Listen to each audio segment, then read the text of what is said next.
Hi everyone, Jocelyn here, and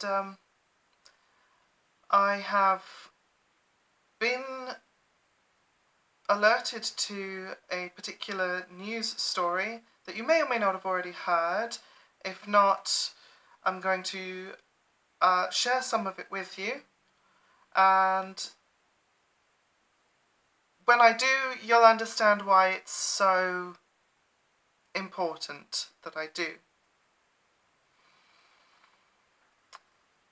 Brunei is introducing strict new Islamic laws that make anal sex and adultery offences punishable by stoning to death. Oh yeah. Now, before I continue, this happened 2 days ago. Not 2 centuries ago, not even 2 decades ago. 2 fucking days ago. As of the time of me recording and releasing this video. March 2019. April 2019. April 2019. Like, are you fucking kidding me? Really?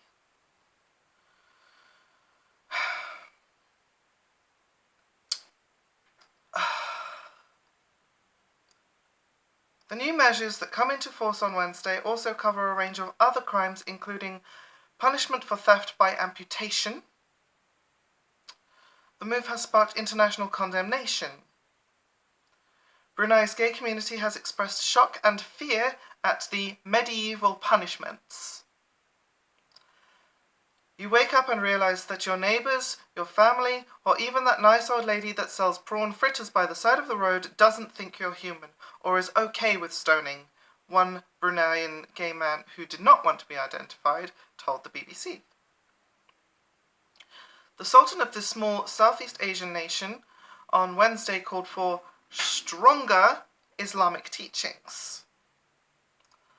I want to see Islamic teachings in this country grow stronger, Sultan Hassan al-Bolkiah said in a public address, according to AFP news agency, without mentioning the strict new interpretation of Sharia or Islamic law. Homosexuality was already illegal in Brunei and punishable by up to 10 years in prison. The law mostly applies to Muslims, including children who have reached puberty, though some aspects will apply to non-Muslims. Under the new laws, individuals accused of certain acts will be convicted if they confess or if there were witnesses present. No one's going to confess to that. Not if the punishment's stoning to death. Offences such as rape, adultery, sodomy, robbery, and insult or defamation of the Prophet Muhammad will carry the maximum penalty of death. Lesbian sex carries a different penalty of 40 strokes of the cane and or a maximum of 10 years in jail. The punishment for theft is amputation. Those who persuade, tell, or encourage Muslim children under the age of 18 to accept the teachings of religions other than Islam are liable to a fine or jail. Individuals who have not reached puberty but are convicted of certain offences may instead be subjected to whipping. Because, you know, that's just so much more humane. One 40-year-old gay Bruneian currently seeking asylum in Canada said the impact of the new penal code was already being felt in Brunei. The ex-government employee who left Brunei last year after being charged with sedition for a Facebook post that was critical of the government said people were afraid. The gay community in Brunei has never been open, but when Grindr came, that helped and people meet in secret. But now what I've heard is that hardly anyone is using Grindr anymore. Shahiran S. Shahrani, MD, told the BBC. They're afraid that they might talk to a police officer pretending to be gay. It hasn't happened yet, but because of the new laws, people are afraid, he said. Another male Bruneian, who is not gay but has renounced Islam, said he felt fearful and numb in the face of the laws being implemented.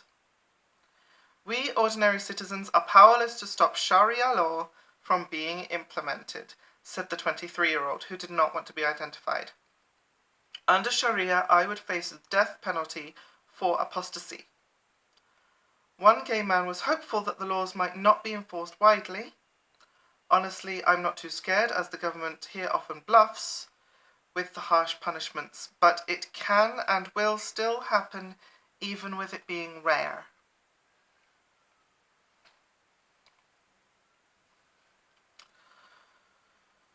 So,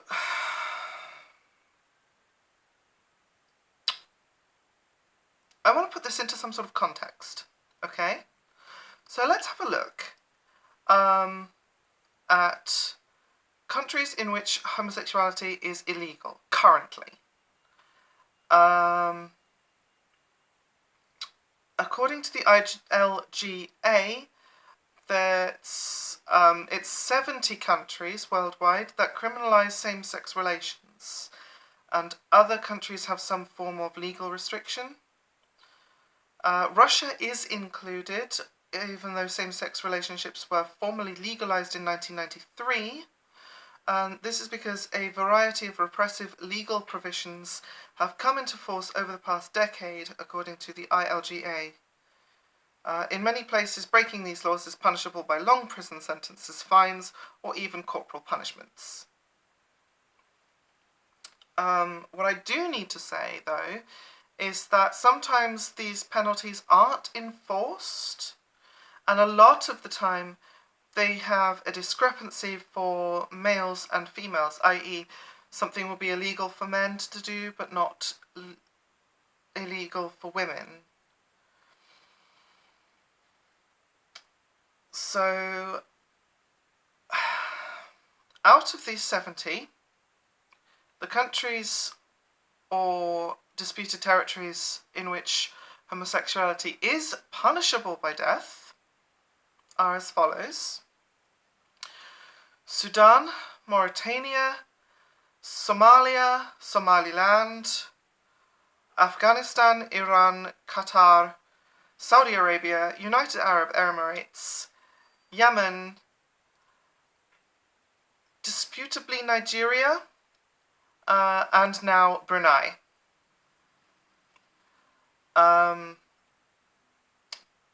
Afghanistan's a bit of a weird case because there have been no known cases of death penalties since the Taliban rule ended.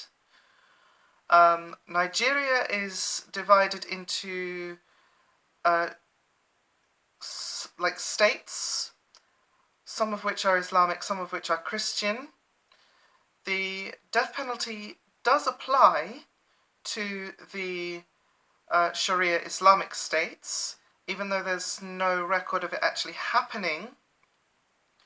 But even in the Christian states, the punishment is still imprisonment.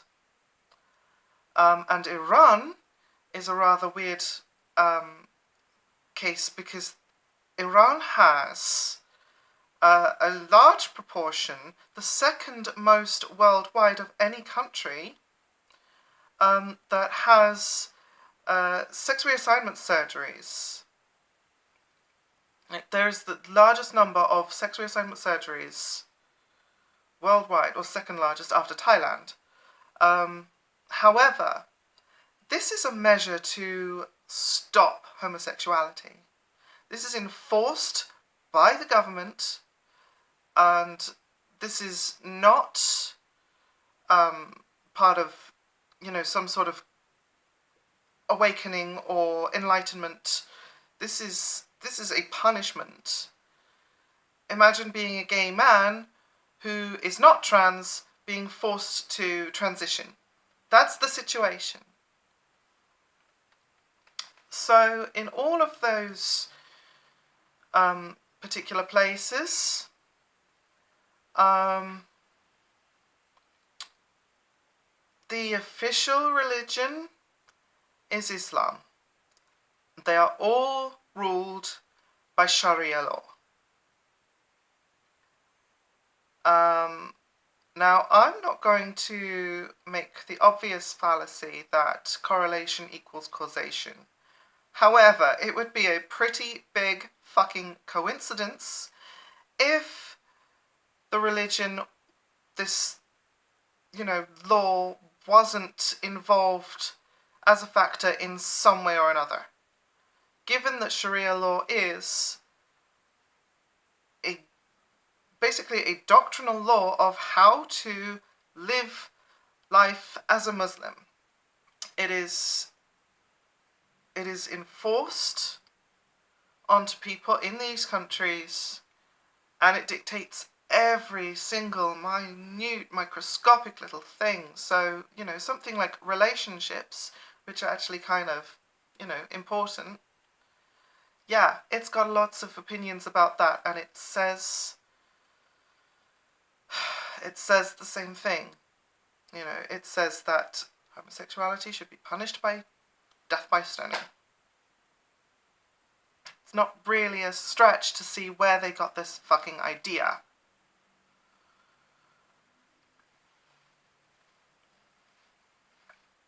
So,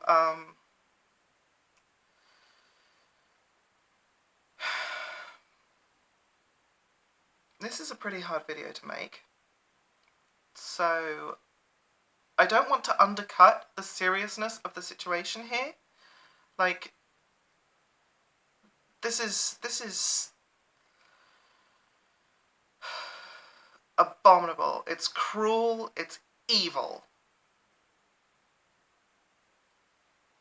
But I can't leave things hanging on such a negative tone. So, I want to leave you with some good news. I want to leave you with a funny anecdote as well. The good news is that in another report that I found that was linked to this, gay marriage is now legal in lots of good countries that we need to support. The Netherlands, Belgium, Canada, Spain, South Africa, Norway, Sweden, Iceland, Portugal, Argentina, Denmark, Uruguay, New Zealand, France, Brazil, the UK, excluding Northern Ireland, Luxembourg, Republic of Ireland, Mexico, USA, Colombia, Finland, Malta, Germany, Australia, Austria, Brazil and Mexico sort of, through one legal route or another. And in August 2018, Costa Rica's top court overturned a ban on same-sex marriage and gave legislators 18 months to change the law. So, progress is being made. The more we can show these countries that life does not come crashing down when you allow gay marriage, the better. So, I want to leave you with something that's funny and completely crazy, but it kind of helps to see the kind of quote-unquote logic that goes on in these people's heads. These people who, are so anti-gay that they feel like they must punish it. I met someone recently, a complete stranger to be honest, but we had a talk about homosexuality. Because it turns out this person is not out, certainly not to a lot of people. He also has a very homophobic neighbour. So he, the neighbour, was talking to him. I don't know exactly what he was saying, but it was something homophobic, you know. And so the guy that I was talking to, pretending to be straight, said the following. He said, "Oh, I actually like the gays. Because with those guys shagging each other, there's more women for the rest of us."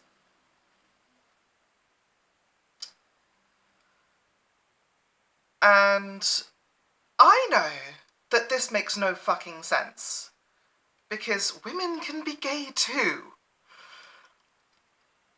But for some reason, this stupid, crappy, non-logical argument resonated with this homophobic neighbour. And he actually started to come around. He's like, "Oh, I never thought of it like that. Yeah, the gays are alright, actually." Like, what?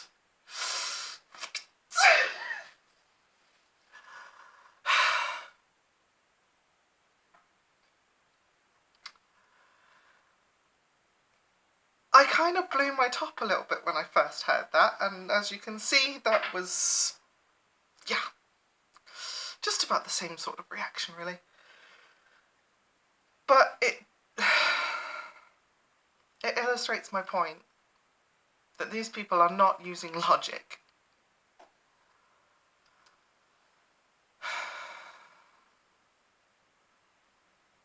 Anyway, that's all from me for today. I will link the BBC articles below.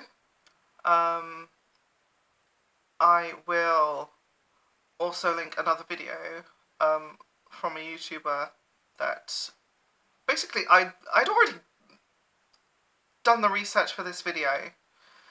And then this other YouTuber that I follow just put out a fucking video about it. I'm like, you bastard. But he goes into details about a few things that I didn't go into details about, and I go into details about a few things that he didn't. So go watch that video. It's very good, and he's a really great YouTuber. So yeah, links in description. Obviously I had to do this one now because it's very time sensitive. So yeah. Anyway, enough rambling. See you soon. Bye.